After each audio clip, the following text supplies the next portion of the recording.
Right. Good morning, Jake. Good morning. So, we've got a little change behind the camera this morning. We've got the lovely Felix, our wholesale manager. Cool. How are you this morning, Felix? Very good. Excellent. Cool. So, today I'm going to be going through doing SCA scoring on coffee with you guys. Some of you might have seen before, sometimes written on bags of coffee or on the information cards of coffee, a number, a point score, like 88 points or 90 points or whatever. And basically that number correlates to a scoring system that we do on coffee when we're cupping. So basically for specialty coffee, or for coffee to be considered specialty coffee, there's two parts to it. The first part is a green grading system. So for example, when we're about to buy coffee, we'll receive a bunch of samples, and first we're going to assess the green coffee itself. So basically how we do that is we take a 350 gram sample and we'll go through individually all the beans and look for defects. So basically defects are divided into two categories. You have primary defects and secondary defects. For it to be specialty coffee, there can be no primary defects in a coffee, and very minimal amount of secondary defects depending on what the defect is. If you come in here, Felix, I've got an example of a few examples of some defects. So this one here and this one here are both chipped beans, so they're secondary defects. This one here is a malformed bean. This is also a secondary defect. This one looks like it's got a bit of insect damage on it. So there's two different categories for insect damage. This would be mild, so that's a secondary defect, and then you would need 10 of those for it to actually count as a full defect. And this one here is a full black, so that is actually a primary defect. So if we found one of those in a 350 gram sample, automatically that disqualifies it from being considered specialty coffee. So we're pretty thorough when it comes to that. We're really looking for no defects when we're buying coffee. It's a kind of a big red flag for us when we get a sample of coffee and we get a bunch of defects in it. So we've got 3 different coffees here today that we're going to look at. The first one is just a random kind of pre-shipping sample we got from Guatemala. It's a lower scoring coffee.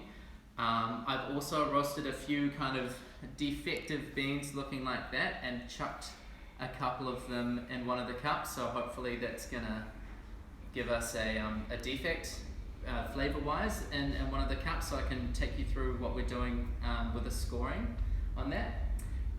So to score, we basically have a sheet here. You can go on the SCA website and download these sheets. Well, you have to buy them. So basically it's divided up into 10 categories. So first of all, we've got our aroma. We're assessing both the dry aroma, so I have cups of just the ground coffee as well. I've prepared all of this earlier. So I have a cup of the ground coffee and also the prepared cupping bowls of the already extracted coffee. So first of all, we're assessing the aroma. The dry first, we're just looking for any aromas basically, or also any faults, any taints that we can detect. As it tastes, can we smell some kind of muddy, dirty, tobacco-y kind of aromas? Earthy aromas would be a negative, negative things to smell. Or if we can smell some kind of floral, fragrant aromas, that would definitely boost the score a little bit. Next, we're going to assess the flavor. Now, when we're looking at the flavor, we're really looking at how many clear, identifiable flavors we can detect in the cup, and whether or not they're positive flavors or desirable flavors or negative flavors. So that's really important, that they're clear and defined, and not just like, I think that's some sort of citrus or something. It really needs to be like quite clear for it to affect the score. We're going to go over that a little bit more once we start actually scoring the coffees. Next of all, we have the aftertaste, and that's basically we're talking about the feeling or the flavor it leaves in your mouth a few seconds after you've sipped it. So do you have any dryness, or do you have a long lingering kind of flavor, which would be considered like desirable, I guess, or dryness would be a negative flavor and that's going to affect your score negatively.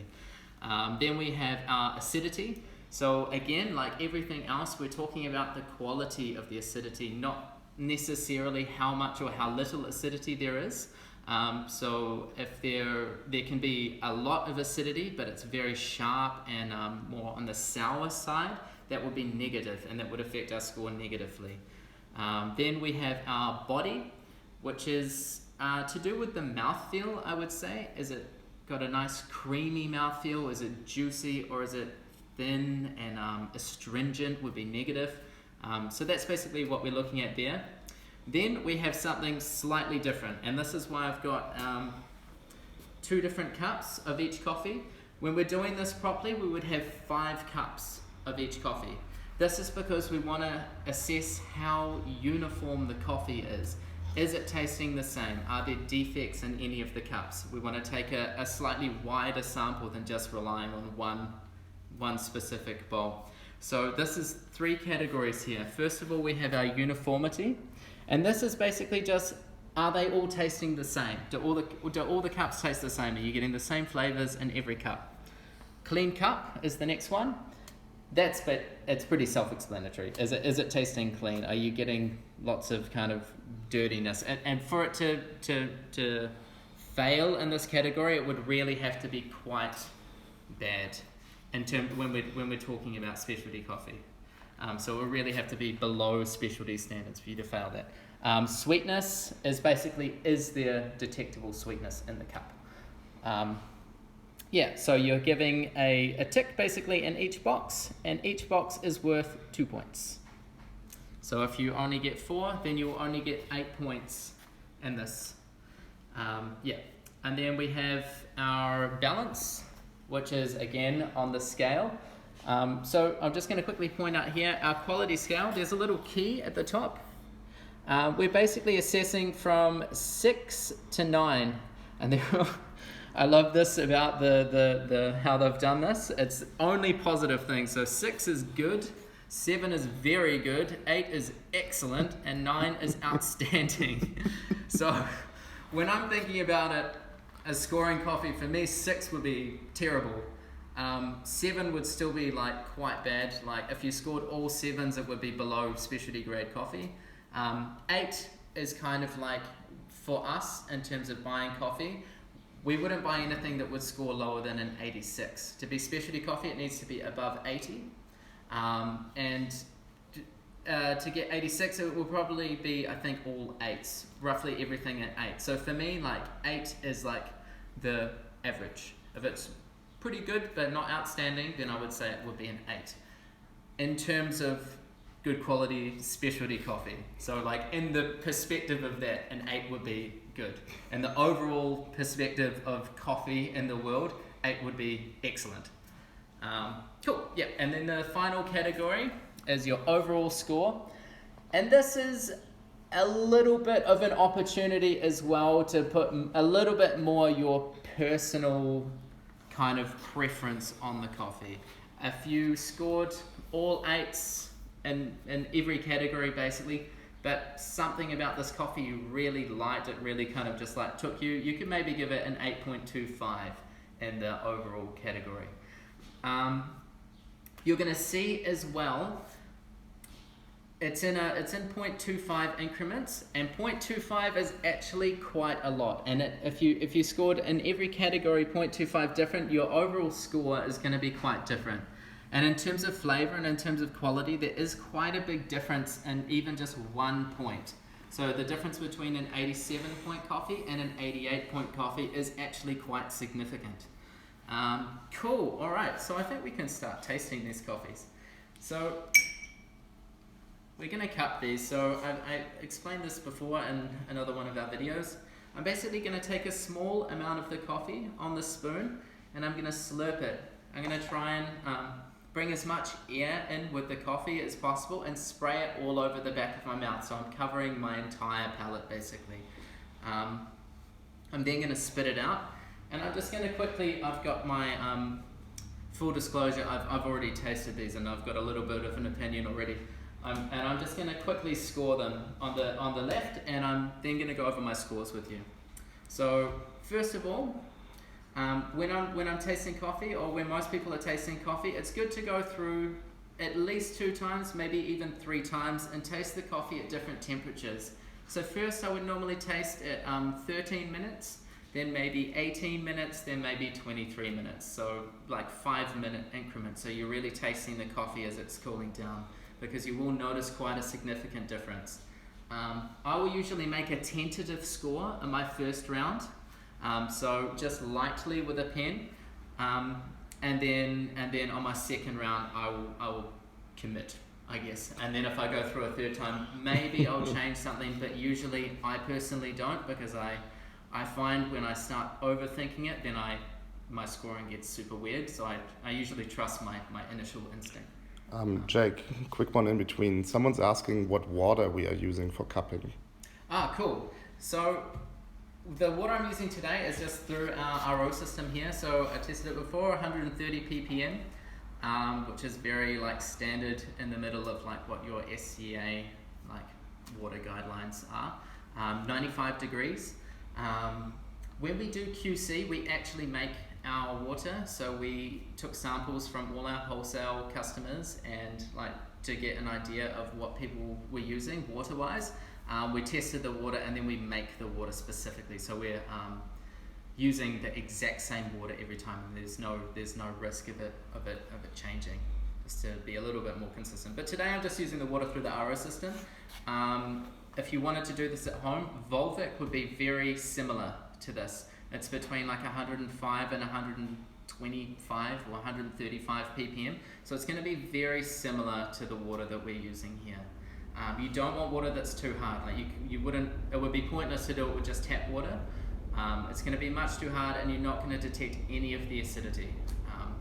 And also the opposite is true. If you use distilled water, it's going to be very, very astringent. There's going to be no body, and you wouldn't be able to assess the coffee properly. Cool. Alright, I'm going to get started.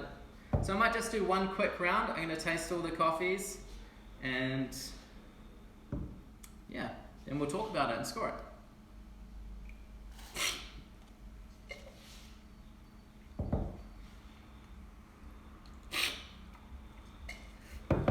Alright, there's a defect in that cup, which is good.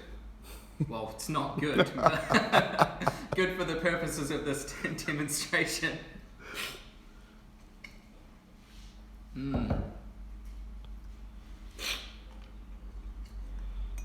I'll talk about the other coffees that we're using as well. I haven't even mentioned that yet.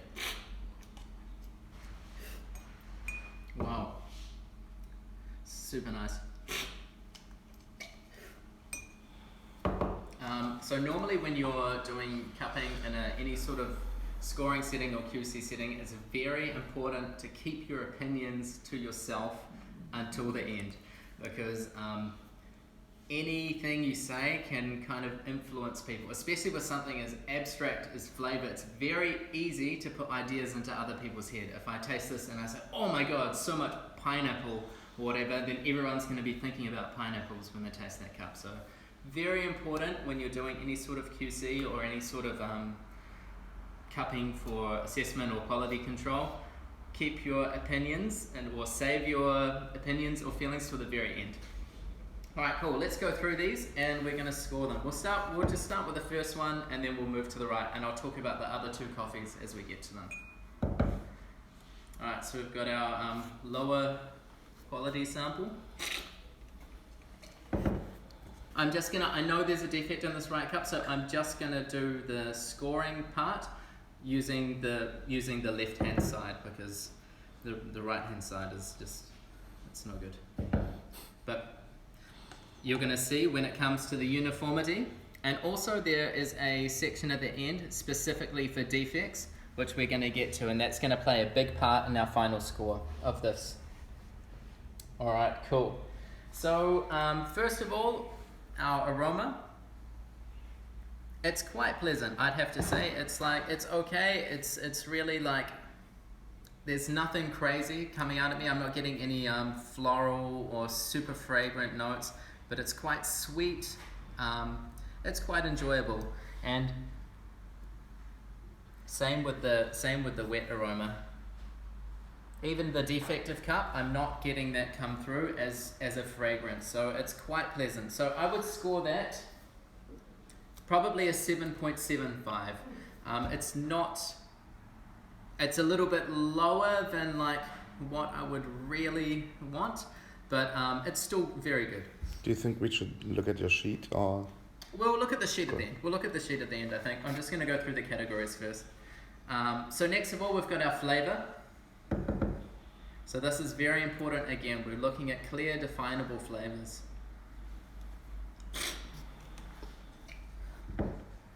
So the only thing I'm getting like really clearly in terms of flavour is maybe a little bit of caramel, some nuttiness, earthiness. It's quite grassy as well, or vegetal, or green, we might say. It's really not outstanding. It's really not special, but it's not bad either. So I would score this as 7.5 for flavour. Next up, we've got the aftertaste.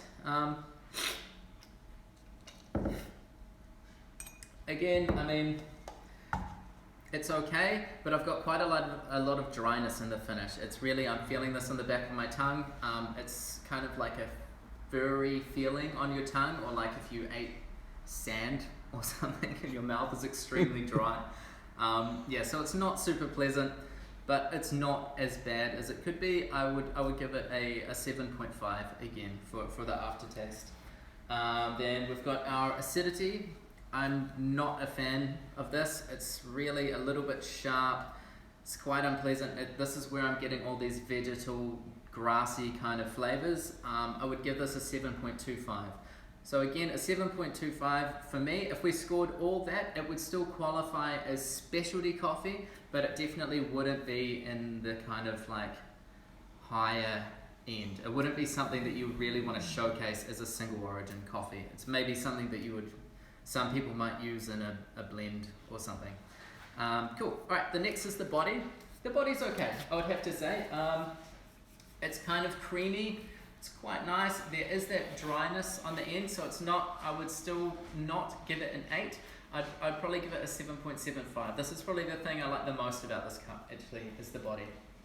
Okay, now we're going to come to the section where we're assessing the kind of uniformity of the cup. So this is where this defect is going to start to play a part. So I'm just going to pretend I've got 5 bowls and that 4 of them are good, because I've only got a defect on one of these. So I'm going to give it a tick, tick, tick, tick, and then a cross in the uniformity and in the clean cup, because that defect is making it not uniform and also not clean. There is still a little bit of sweetness in the defective cup. I would maybe still give it the 10 points in that category, but it could go either way. I'll give it the 10 points just for the sake of it. And then finally we have our overall score. For me, I would give this a 7.5 in the overall category. So overall, we'll move on. We'll go to the next coffee and then we'll look at them all together. So this middle cup is La Marea. It's a very beautiful washed coffee from Colombia, from Cauca. It's a Castillo. It's super common varietal from Colombia, grown in Colombia. But this is especially good, I think, because of the altitude that it's grown at. It's about 1,800 to 1,900 meters, so very high altitude. This is I especially like this because for me, I find a lot with coffee from Cauca, it has a very similar flavor profile. I get a lot of like mandarin, citrus orange kind of acidity. This is something totally different. It's more kind of like black currant. There's some floral notes of violet. It's very, very complex. It's even got some like Kenyan coffee characteristics as well, which is super interesting for coffee from this region. So this is, I think, going to score quite a lot higher than the first cup. Yeah, wow. So this is super nice. So first, again, we'll quickly go with the aroma. Very good. I can get a lot of sweetness, a little bit of some slightly kind of stone fruity kind of aromas coming through. It's not crazy outstanding, but it's very pleasant. So I would give that an 8 for the aroma. Then moving on to the flavour, quite a lot going on. So definitely very strong black currant. That would be the first thing for me. Getting a little bit of orange peel, caramel sweetness, and some slight violet kind of florals coming through. Because I have at least kind of 3 clearly definable positive flavours, and also this floral flavour coming through as well, I'm going to score this an 8.5. So quite a bit higher than the second cup. Then moving on to the aftertaste. Again, very pleasant. Not getting any dryness. Pretty clean. It's not super long, but it's very nice. So I'm going to give this an 8.25. Then we're going to move on to the acidity. I just realized I didn't taste that other cup, so they're both tasting the same, so no worries. I'm going to give this, again, an 8.25. It's very nice, it's complex, it's not super crazy. It's enough to set it above average, but not miles above average. Then we're going to move on to our body. Again, it's nice, it's quite juicy, but the finish isn't super long, so yeah, I would give this an 8.25 again. It's a little bit above what our average would be, so miles above what the average is for specialty grade, I guess, but yeah, for us, slightly above average for the body. And then we have these 3 categories again, where we're assessing the uniformity of the cups, and these are both tasting the same. There's sweetness in both these cups, and they're both clean. So they get the full marks for these categories. So 10 points for uniformity, 10 points for clean cup, and 10 points for sweetness.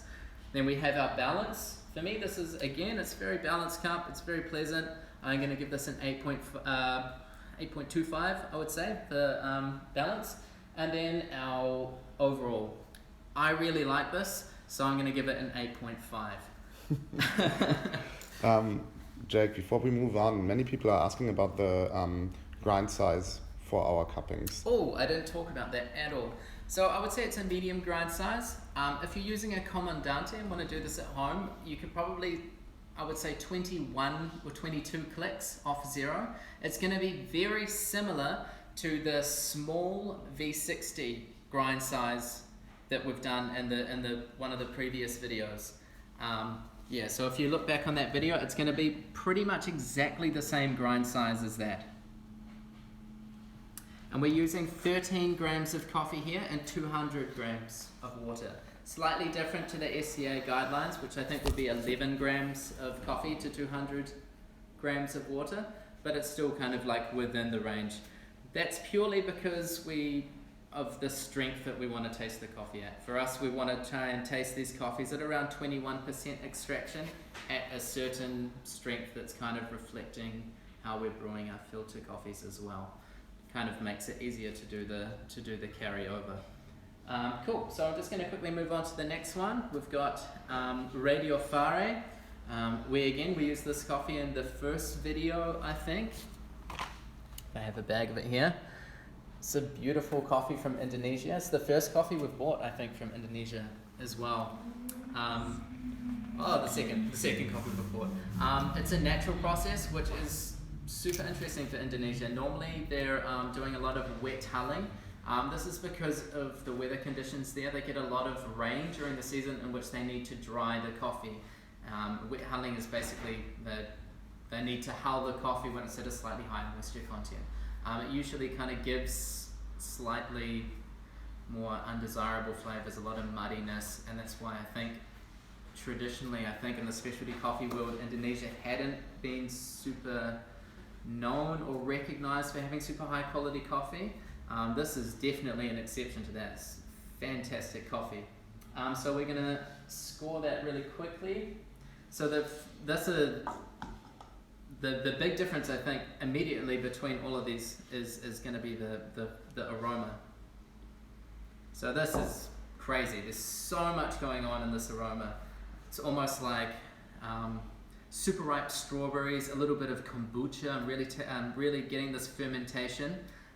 It's can be a little bit tricky with fermentation. There's always the risk that it's going to be over fermented. You're going to get some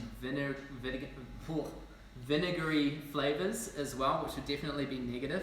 But this is smelling very, very sweet, and the wet aroma as well. So I'm going to give that an 8.5.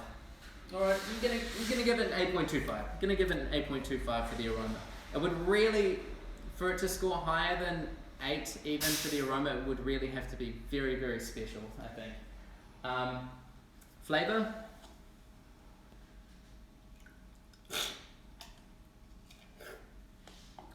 Okay, so there's like so much going on.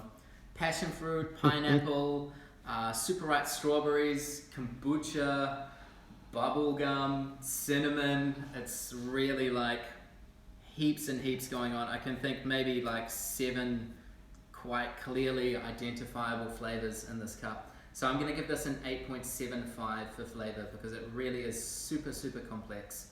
Then we're going to go to the aftertaste. Is very good. It's maybe a little bit shorter than I would like. You have a question? No? Okay. It's a little bit shorter than I would like. Maybe I'm going to give this an 8.25. If it was just a little bit longer, I think I would have given it an 8.5. There's no dryness or any kind of negative things like that. So moving on, acidity, really fantastic. That's where I'm getting all of these kind of fruity, tropical fruit flavors like the passion fruit and the pineapples all coming through, and the acidity, it's very clear. It's also sweet, so it's not like a sour acidity. So I'm going to give this an 8.5. Then moving on, the body, fantastic. It's super creamy. Nice, rich, thick, creamy body. We'll give this an 8.5.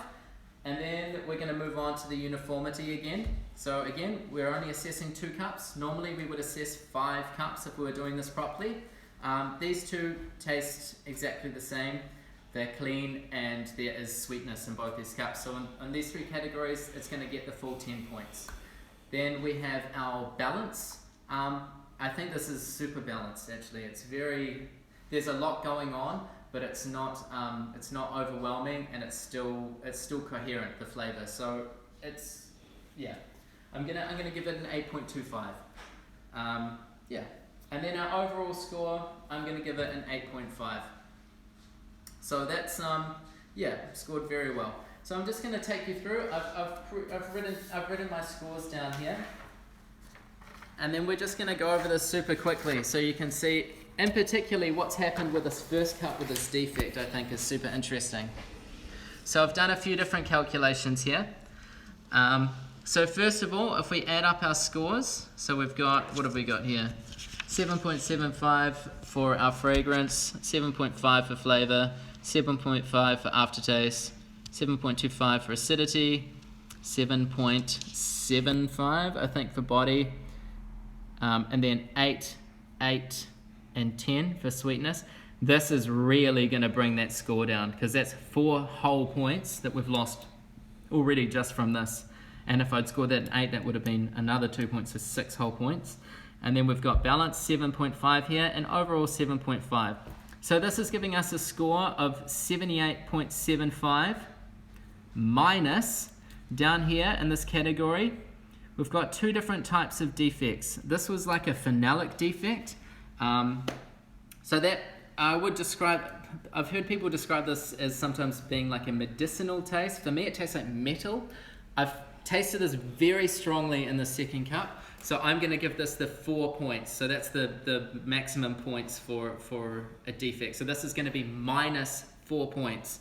Then you're going to multiply that by the number of bowls that you tasted it in. So just 1, so it's going to be 1 times 4, and that's going to be 4. So now we've got our 78.75 here, and I have to minus a whole 4 points. So it's only going to be 74.75. So that's well below what specialty coffee standards would be. I've also done the calculation without this defect. So if I'd scored 10 in these categories, and if I hadn't had a defect, it would have scored 82.75, which is comfortably in specialty coffee. So you can see how much a defect is really going to bring that score down. So it's very, very important that we do this first part very thoroughly and try and make sure there are no defects in the green coffee when we're buying coffee, because it really, really is just going to completely kill that score. Moving on to the La Marea, we've got our fragrance, we've got 8, flavour 8.5, aftertaste 8.25, acidity 8.25, body 8.25, then 10 in all of these categories, 8.25 for balance, 8.5 overall, and that's giving us 88 points, which is very high. Definitely, as soon as you're starting to get close to 90 points, that's extremely high quality coffee. That's something that you would definitely want to showcase as like a single origin filter thing. It's usually only kind of like the high-end micro lots that are scoring 88 points and above. And then finally, we've got our Radio Fare. We've got our 8.25 for the fragrance, 8.75 for flavour, which is very high, 8.25 for aftertaste, 8.5 for acidity, 8.5 for body, 10 points in each of these categories, 8.5 for balance, and 8.5 for our overall score. And then we're getting 89.25 as our final score, which is, again, very high, just under 90 points, which is, yeah. We're talking, coffee that's scoring 90 and above is really only like your special release coffees that are going to cost lots of money. We usually have maybe like 1 coffee or 2 coffees at a time that are going to be like 90 points and above. Perhaps our new Lorena microlot, definitely our Aromosa, Lorena, anaerobic coffee that we had was scoring around 91 points, so extremely high. Yeah, it's usually like the kind of nanolots and special releases that we get that are going to be the 90 and above. But anything over 88 points is extremely high, extremely good quality coffee. Again, I'd say for us, we wouldn't buy anything scoring lower than an 86. So everything is going to be very high quality, well into the specialty coffee range. Yeah. Are there any questions coming through? Yeah, well, there's one question, and this is about your uniformity boxes again. Mm-hmm. Just to reiterate and explain again what this is about. The uniformity? Yeah. Okay, so this category, I'm basically assessing. So I've got 2 cups of each coffee. Normally, I would have 5 cups of each coffee, so the exact same coffee, exact same grind size, and I'm tasting each cup and seeing if they all taste the same. Because even though it's the same coffee, especially with lower grade coffees, you're going to get quite a lot of difference from cup to cup. So it's really important to assess that it's tasting the same. So if it tastes the same, then you're going to get 2 points for each box. And if you have 1 cup that tastes different, like we do here with this defect, I'm going to give it a cross and it's going to lose 2 points. So as you might have noticed, even 1 point is quite a lot, and you can see how much this just 1 defect and this cup has brought the score down. So it was scoring well into specialty coffee, and then with this defect, it's now not even close to being specialty coffee. So if that answers the question. Yeah, I guess so. And then someone's asking here if you can go through the categories again and tell us about probably off flavors. So why are you taking points off? I mean, I think what flavors we would describe as like off flavors are kind of like pretty obvious. Like you know it when you taste it. Like does it taste like tobacco? Does it taste grassy or earthy or vegetal? Or if it's a a natural processed coffee, maybe it tastes over fermented and vinegary.